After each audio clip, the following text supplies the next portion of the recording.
আমি মানুষ রূপী শয়তান, আমার বডি দেখতেন মানুষের, কিন্তু ইয়া রাসূলুল্লাহ আমি এই দুনিয়ায় এমন একটা কাজ করেছি যেটা কোনো পশুও করে না। নবী বলেন, যুবকদের তুমি কি করেছো, তোমার করা কথাটা বলো। যুবক বলতেছে, ইয়া রাসূলুল্লাহ, ইয়া হাবিবাল্লাহ, আজকে থেকে 1 মাস আগে মদিনার মধ্যে সুন্দরী একজন মহিলা মারা গেছে। নবী বলেন, হ্যাঁ মারা গেছে। বলে, ইয়া রাসূলুল্লাহ, ওই মহিলার জানাজা আপনি নিজে পড়াইছেন, কবরস্থানে আপনি দাফন করেছেন, আপনার খেয়াল আছে কিনা? বিশ্ব নবী বলেন, হ্যাঁ যুবক রে, আমার খেয়াল আছে। 1 মাস আগে মদিনার মধ্যে সুন্দরী একজন মহিলা মারা গিয়েছিল, সেই মহিলাকে আমি নবী নিজে দাফন করাইয়া, নামাজে জানাজা পড়াইয়া, কাফন করাইয়া কবরস্থানে কবর দিয়েছি, এটা আমার খেয়াল আছে। যুবক বলতেছেন, ইয়া রাসূলুল্লাহ, ইয়া হাবিবাল্লাহ, আমি অভ্যাসে, আমি জাতিগত ভাবে, আমি পেশাগত ভাবে আমি একজন মদিনার চোর। ব্যবসা কি আমার? চোর। আমি একজন চোর। আমার চুরি করা হলে ব্যবসা।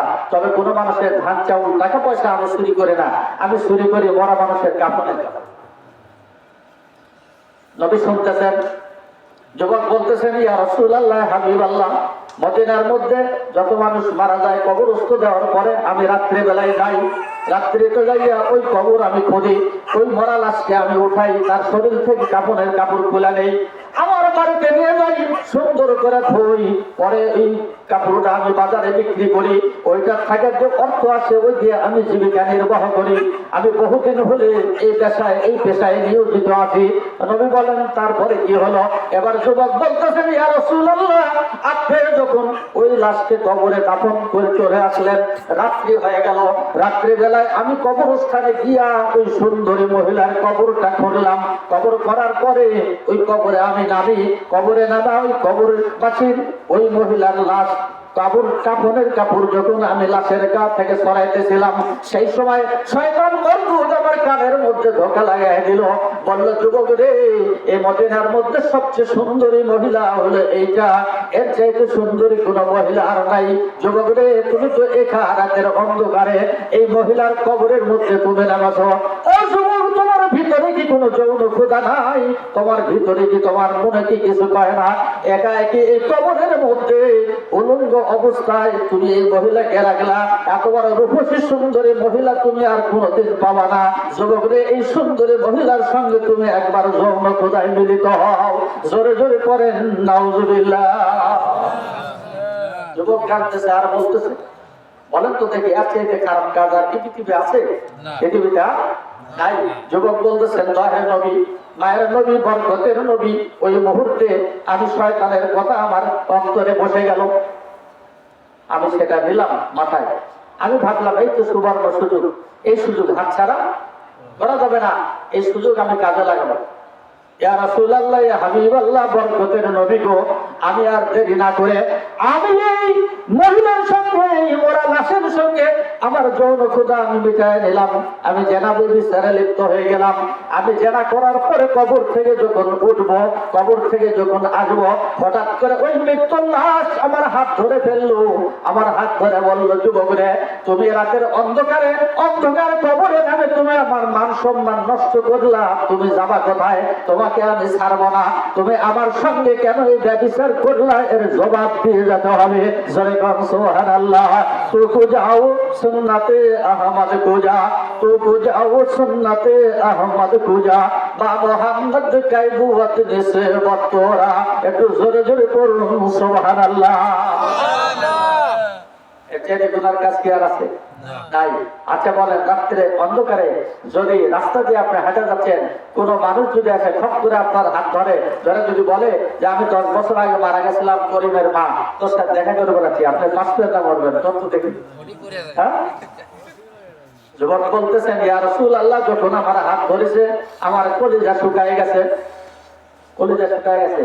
মানুষ যখন গুনার কাজ করে, কইরা গুনার কাজ শেষ হয়ে যাওয়ার পরে তারপরে কেমন সূচনা হয়, করলামটা কি আমি করলাম, কি কাজ আমি করলাম? চোর যখন চুরি করে ধরা পড়ে তখন 100 বার তওবা করে, আর জীবনে করবো না, কিন্তু ধরা তো খেয়ে গেছে, বাড়ি তো আর মাফ করে না। যুবক বলতেছে, আমার যখন মরা মানুষ যখন হাত ধরছে তখন আমার শেষ সুযোগ, আমি আর কবর থেকে উঠতে পারতেছি না, আমার হাতও ছাড়ছে না, এতে জব দিয়ে তুমি যাও, জবাব ছাড়া যাতে দেবো না। আমি তো জবাব দিতে পারি নাই। এবার মৃত লাশ আমাকে বলতেছে, যুবক রে, তবে শুনে রাখো, তুমি তো উত্তর দিতে পারবে না, তুমি আমার ইজ্জত নষ্ট করেছো, তোমাকে আমি ছাড়বো না। তবে একটা কথা শুনে রাখো রে যুবক, একটা কথা কান খুলে শুনে রাখো, আমাকে যে তুমি নষ্ট করলা, আল্লাহর আদালতে কঠিন বিচারের দিনে আমি তোমাকে আসামির কাঠ করায় দাঁড় করায় ছাড়বো, আমি তোমাকে ছাড়বো না। আমার ইজ্জতের বিচার না দেওয়া পর্যন্ত হাসরের ময়দানে এক ধাপ তোমাকে নড়তে দেওয়া হবে না। জোরে জোরে কান সুবহানাল্লাহ। হুজুর যেই সময় এই কথা আমাকে বলেছে, ওই সময় আমার জ্ঞান ছিল যে আমি দুনিয়াতে একটা মহাপাপ করেছি।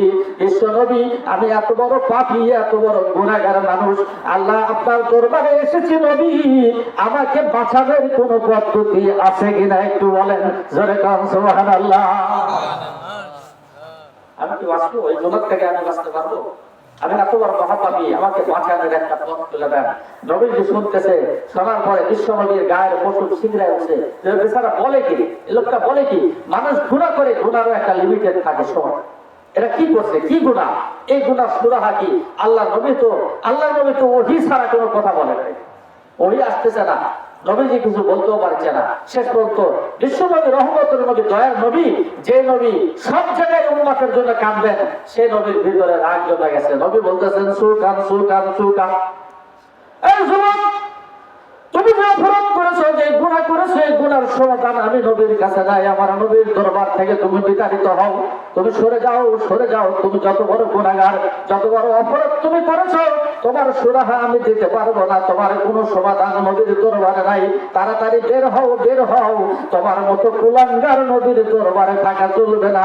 লোকটাকে যখন বের করে দিলেন, এবার লোকটা কান্নাকাটি করতেছে আর বলে, কোথায় আর যাবো? রহমতের নবীর দরবার যখন ফেল হয়ে গেছে, আমার জীবনের গুনাহ মাফ হবে বলে আর আমি আশা করি না। আমার যেহেতু গুনাহ মাফ হবে না, এই জীবন নিয়ে স্বাভাবিক ভাবে আর ফিরে যাব না। লোকটা নবীর দরবার থেকে বের হয়ে পাহাড়ের দিকে রওনা দিলেন। জোরে জোরে গান সুবহানাল্লাহ। মহব্বতে বরং লা ইলাহা ইল্লাল্লাহ, জোরে বলেন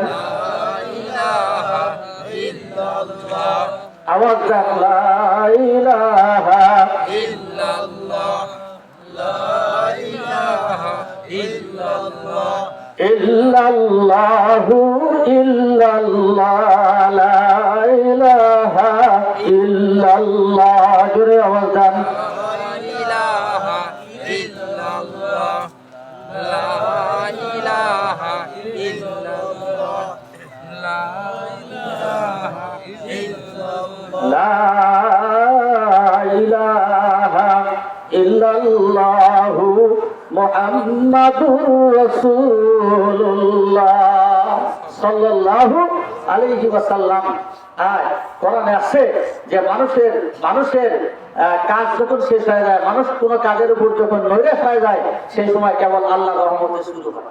যেরকম সুবহানাল্লাহ, আল্লাযীনা জাহাদু ফিনা লানাহদিয়ান্নাহুম সুবুলানা।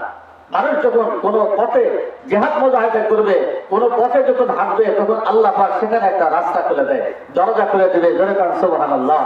লোকটা নৈরাশ হয়ে গেছে, আমার এই পাপ আর মাফ হওয়ার কোনো বুদ্ধি নাই। লোকটা চিন্তা করলো, আমি আর আমার বাড়িতে ফিরে যাবো না, লোকালেও যাবো না, মানুষের কাছে এই মুখ আর দেখাবো না, কারণ আমি চিরস্থায়ী জাহান্নামী, এটা দেখা যাচ্ছে আমি জাহান্নামে যাবো। সুতরাং আমি আর আমার মহল্লা, আমার লোকজনের কাছে আর ফেরত যাবো না। আমার জীবন এমনি নষ্ট হয়, অন্য পাহাড়ে চলে গেছিল। এটা প্রমাণ করেছে লোকটা হাঁটি হাঁটি পা ভারাক্রান্ত হৃদয় নিয়ে চোখের পানি ছাড়তেছে আর ছাড়তেছে, পাহাড়ে চলে গেল। পাহাড়ের চূড়ায় বসে লোকটা প্রতিজ্ঞা করলো, এই পাহাড়ে আমার জীবন যাবে, আমি আর লোকালয়ে ফিরে যাব না, যতদিন পর্যন্ত আমার গুনাহ মাফ না হয়। যদি গুনাহ নিয়ে মরতে হয়, আমাকে মানুষের সামনে যায় মরবো না। এই পাহাড়ের উপরে আমার জীবন চলে যায়, তাতে আমি যুবকের কোনো আর আফসোস নাই। কেতা প্রমাণ করেছে, যুবক পাহাড়ের উপরে গিয়ে খানা পানি সবকিছু ছাড়া দিলেন, শুধু কান্না আর কান্না। ধরে সুবহানাল্লাহ। শুধু কান্না আর কান্না। কি হলো? আমার জীবনটা এরকম নষ্ট হয়ে গেল, আমার জীবনের কোনো দাম আর নাই। কাঁদতেছে কাঁদতেছে কাঁদতেছে।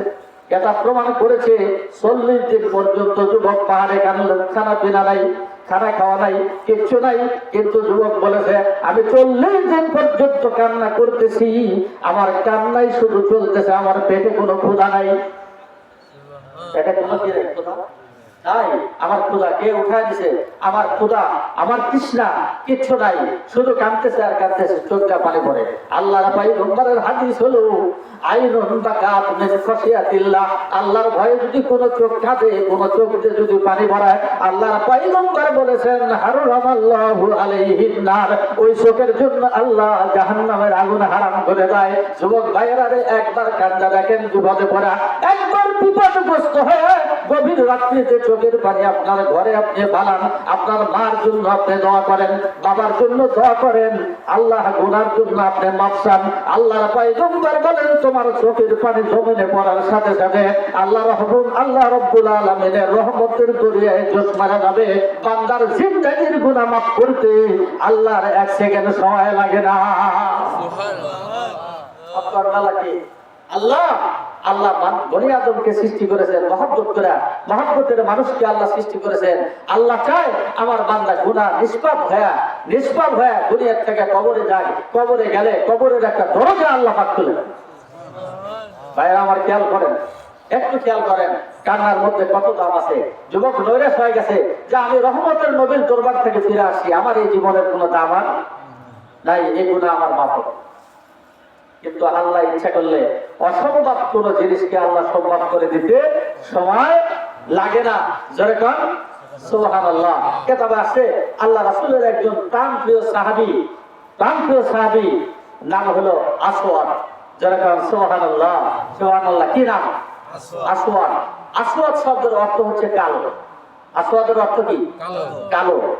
এমন কালো যে এই কালো হওয়ার কারণে আল্লাহ রসুল এই সাহাবীকে আসওয়াদ বলে ডাকতো, নাম ধরে ডাকতো না, বলতো আসওয়াদ এদিকে আসো, আসওয়াদ এদিকে আসো। আসলে তার নাম আসওয়াদ না, কালো হওয়ার কারণে রসুল তার নাম দিয়ে দিছে আসওয়াদ। একেবারে কালো, একবারে আফ্রিকার মানুষের চাইতে বেশি। তো আসওয়াদের বয়স অনেক হয়ে গেছে, অনেক বয়স আসওয়াদের, কিন্তু বিয়ে শাদী করতে পারছে না, কেউ একসাথে বিয়ে দেয়। কালো কুচ্ছিরি দিল ধাক না থাকলে যদি সে এরকম একটা যুবক যদি সুন্দরী মহিলাকে বিয়ে করতে চায়, ওর ভাগ্যে কি হবে? মেয়েরা তো চায় তার সুন্দর একটা স্বামী হোক, আর পুরুষও চায় তার সুন্দর একটা বিবি হোক। সবারই তো ভিতরে একটা চাহিদা আছে। তো আসওয়াদ আস্তে আস্তে বড় হতে হতে বয়স বেশি হয়ে গেছে, আসওয়াদের বিয়ে শাদীর খবর নাই, মানে কেউ বিয়ে বসবে এরকম কেউ নাই। আসওয়াদও নিজের জীবনের উপরে নৈরাশ হয়ে গেছে, আমার জীবনে কোনো বিয়ে শাদী হওয়া সম্ভব না, কারণ এত বড় কালো মানুষকে কেউ স্বামী হিসেবে গ্রহণ করবে না। আল্লাহ রাসূলের দরবারে আসওয়াদ বসা কষ্ট হচ্ছে? আপনাদের কষ্ট হচ্ছে? খেয়াল করেন তো, রাসূল সাল্লাল্লাহু আলাইহি সাল্লাম আসওয়াদ